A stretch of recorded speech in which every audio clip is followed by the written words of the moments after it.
Hello दोस्तों, कैसे हो। आज आपके लिए फिर एक नई कहानी लेकर आई हूँ, रुलाने वाली कहानी। आइए आज हम आपको एक ऐसी इमोशनल कहानी सुनाते हैं जिसे पढ़कर आपके आंखों में आंसू आ जाएंगे। हेलो दोस्तों, मैं हूँ आपका दोस्त श्वेता कुमारी और मैं लेकर आ गई हूँ एक बहुत ही खूबसूरत और दिल को छू जाने वाली कहानी। कहानी लंबी है लेकिन आपके दिल को छू जाएगी क्योंकि इस कहानी में बहुत गहराई है। यह कहानी है सुमन नाम की लड़की की और उसी के ऊपर यह कहानी लिखी गई है। कहानी सुने और सब्सक्राइब, शेयर, लाइक ज़रूर करें। इस दुनिया में लड़की होना कोई आम बात नहीं है। आज भी लड़की पैदा होना बदनसीब माना जाता है। बहुत सारे ऐसे जगह और समाज हैं जहाँ पर आज भी पढ़ाई लिखाई लड़कियों के द्वारा करना अनेक प्रकार की कठिनाइयाँ उत्पन्न करती है। इसी प्रकार के सामाजिक भेदभाव और लड़कियों की सामाजिक नज़रिए के ऊपर मैं एक कहानी लेकर आई हूँ जिसमें एक बदनसीब लड़की की कहानी लिखी गई है। ऐसी सोच और मान्यताएं अब तक हमारे समाज में मौजूद है। यह सोच के दृष्टिकोण की एक गलत और अन्यायपूर्ण तरीका है। बच्चे की जन्म लिंग किसी भी रूप में उसे बदनसीब नहीं बनाती है, चाहे वह लड़की हो या लड़का। लड़की पैदा होना समाज की समृद्धि और समानता की एक महत्वपूर्ण अंग है। महिलाओं की शक्ति और योग्यता का पहचान करना हमारे समाज को बेहतर बना सकता है। लड़कियों को शिक्षा, स्वास्थ्य, समाज, रोजगार, स्वतंत्रता और सभी अन्य क्षेत्रों में अवसरों के साथ संपूर्ण रूप से समर्पित करना चाहिए।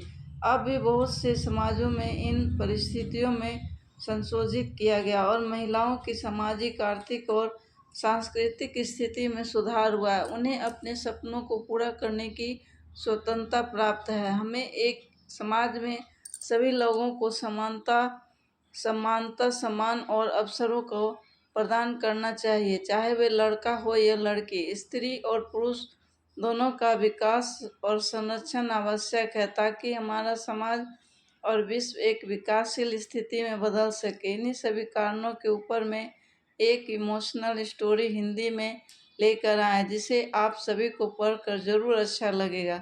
सुमन बचपन से ही पढ़ने लिखने में बहुत कमज़ोर थी। उसका शरीर का रंग सांवला था, चेहरे का डिजाइन कुछ खास नहीं था। औरों के अपेक्षा भगवान उसके दांतों के भी बनावट अच्छा नहीं दिए थे।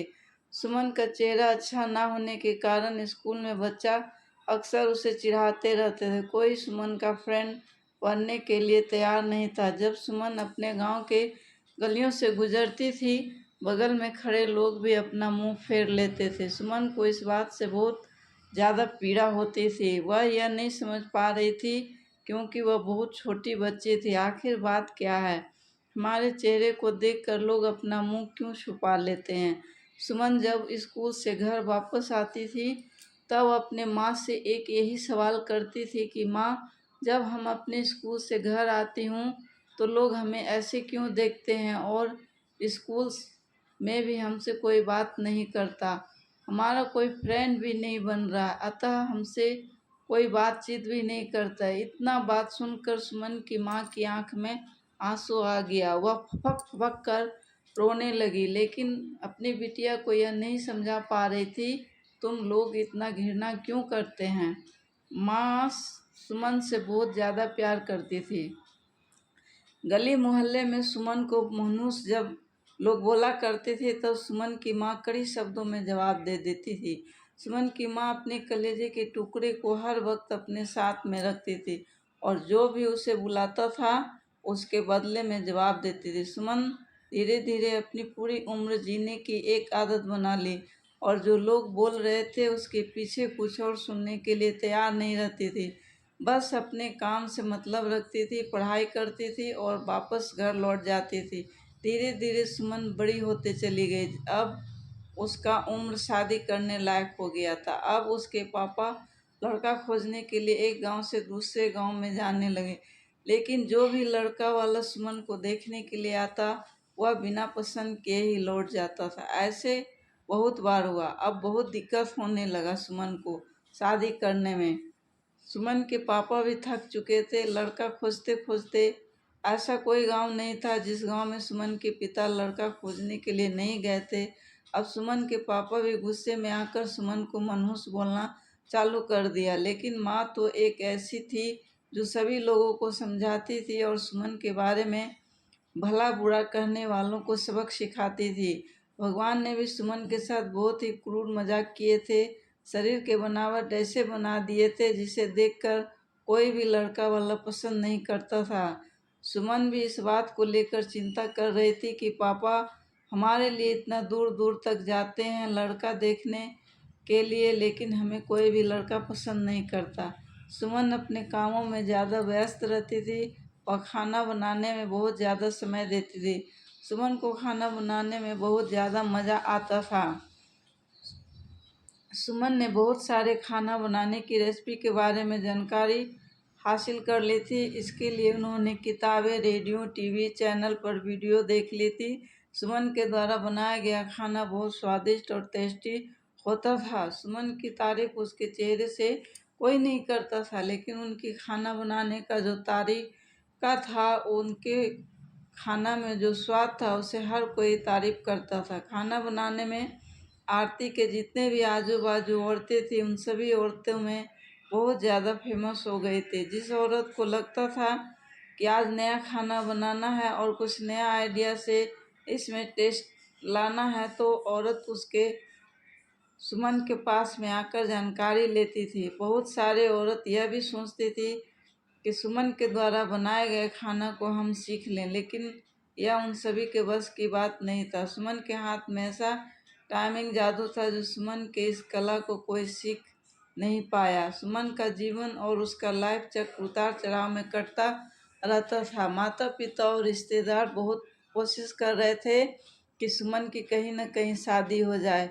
बहुत कोशिश के बाद माँ पापा ने एक लड़का वाले को मना लिया। तभी सब सुमन को देखने के लिए घर पर आने वाला था। सुमन को इस बात की खबर लग जाती है कि हमारी शादी होने वाला है। सुमन दुखी हो जाती है और गुस्सा करने लगती है और सुमन रोती हुई कहने लगती है कि आप सब इतना सारे लड़के वाले को देखने के लिए बुलाते हो, लेकिन हमें कोई पसंद नहीं करता और जो भी आता हमारी मजाक बनाकर चला जाता है। आप सबकी बदनामी होती है। गांव समाज का को बोलता है कि लड़का वाला देखने आया था और सुमन को पसंद नहीं किया।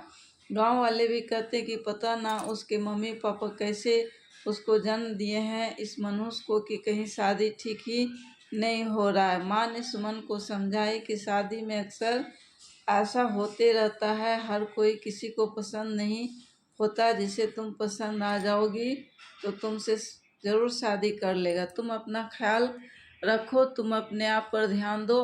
कौन तुम्हें पसंद करेगा या नहीं करेगा, यह तुम उनके ऊपर छोड़ दो।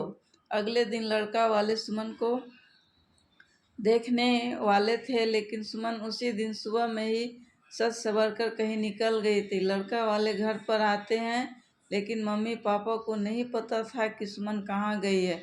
जब लड़की देखने का बारी आता है तो सुमन घर में नहीं थी। लड़का वाले इस पर गुस्सा हो जाते हैं और पूरा खरी खोटी सुनाते हैं सुमन के मम्मी पापा को। वैसे भी पापा सुमन पर बहुत ज़्यादा गुस्सा करते थे, लेकिन उस दिन की हरकत से सुमन के पापा के ऊपर खून सवार हो गया था।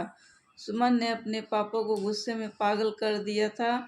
उस दिन सुमन के पापा ने उसके मम्मी पर सारा गुस्सा उतार दिए। सुमन के पापा ने उसके मम्मी को बहुत भला बुरा कहे कि यह सब तुम्हारे सिर पर चढ़ाने का नतीजा है। तुम्हारी ही वजह से आज सुमन ऐसा हरकत कर रही है। अब शाम का वक्त होने वाला था।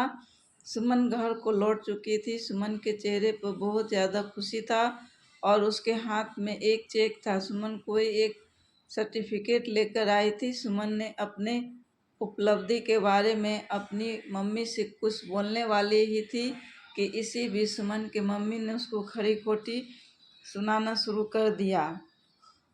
उसकी मम्मी ने सुमन को इतना खरी खोटी सुनाई कि सुमन सपना में भी यह नहीं सोच पाती कि मम्मी आज हमें इतना भला बुरा बोलेगी। इससे पहले सुमन की मम्मी ने सुमन को इस तरह के शब्दों का उच्चारण नहीं की थी। सुमन की माँ ने एक बात बोली सुमन से कि बाकी सब लोग सही कह रहे थे कि तुम सचमुच में मनहूस हो, आज तुम्हारी वजह से सब कोई परेशान है। अच्छा तो होता कि तुम पैदा होते ही मर जाती। आज ये दिन हमें देखने नहीं पड़ता। गांव घर में मेरा सिर नहीं उठ पा रहा है। सुमन इस बात को सुनकर अवाक थी। वह कुछ बोल नहीं पा रही थी क्योंकि जब सुमन बोलने की कोशिश कर रही थी उसकी मम्मी की शब्दों से इसकी आवाज़ दब जाता था। सुमन चुपचाप निष्ठुर भाव से खड़ी थी। सुमन की आंख में आंसू बह रहे थे। सुमन बिल्कुल व्याकुल हालत में खड़ी थी। वह बोल नहीं पा रही थी। सुमन अपने माँ से एक ही सवाल कर रही थी, माँ क्या मैं इतनी बदनसीब हूँ कि मुझे आप मारना चाहती थी? क्या मैं मर जाऊँ? मैं इतनी बुरी हूँ? आप मुझे मारना चाहती थी? मैं ऐसी क्या गलती कर दी हूँ? सुमन के द्वारा बोला गया एक भी बात का असर उसके मम्मी पर नहीं था। सुमन की मम्मी काम कर रही थी और गुस्से में सुमन के ऊपर में अनेकों बात का प्रहार कर रही थी। सुमन निष्ठुर भाव से अपनी मम्मी की ओर देख रही थी और उसके बातों को सुन रही थी। आंख से आंसू बह रहे थे लेकिन सुमन चुपचाप खड़ी रही। सुमन एक ही सवाल कर रही थी, माँ क्या आप मुझे मारना चाहते थे? हो? गुस्से में मम्मी ने भी बोल दी, हाँ। सुमन बिना एक पल बिताए ही सीधा अपने कमरे में जाकर दरवाज़ा बंद कर लेती है। 1-2 मिनट के बाद मम्मी का गुस्सा शांत होता है। तब सुमन के मम्मी को अपनी गलती का एहसास होता है। उसके मम्मी सुमन के रूम के तरफ गई और दरवाज़ा खोलने के लिए बोली, लेकिन सुमन ने अपने रूम को अंदर से बंद कर लिया था। सुमन के माँ ने जब देखी कि सुमन अंदर से दरवाज़ा बंद कर ली है तो सुमन की माँ सोची कि यह कोई गलत कदम ना उठा ले। इसलिए सुमन के मम्मी ने उसके पापा के पास तुरंत कॉल किया। घर आने के लिए दोनों ने दरवाज़ा खोलने के लिए काफ़ी कोशिश की लेकिन सुमन ने दरवाज़ा नहीं खोली। कुछ समय बीतने के बाद सुमन के पापा को अब एहसास हो गया कि सुमन ने कुछ गलत कर लिया है। सुमन के पापा ने तुरंत दरवाज़ा को तोड़ दिए। सुमन के मम्मी पापा ने अंदर का सीन देखा तो अवाक रह गए। सुमन ने दुपट्टे का फंदा बनाकर पंखा से लटक रही थी। अभी ज़्यादा वक्त नहीं हुआ था, वह सिर्फ बेहोश हुई थी। माँ और पापा ने तुरंत उसे उठाकर पंखा से अलग किए, फिर गले से दुपट्टा निकाला और बेड पर सुमन को लेटा दिए। ऐसा स्थिति को देखते हुए उन्होंने तुरंत डॉक्टर को कॉल लगाए। माँ की नज़र अपनी लाडली बेटी सुमन के मुट्ठी बंधे हाथ पर जाता है।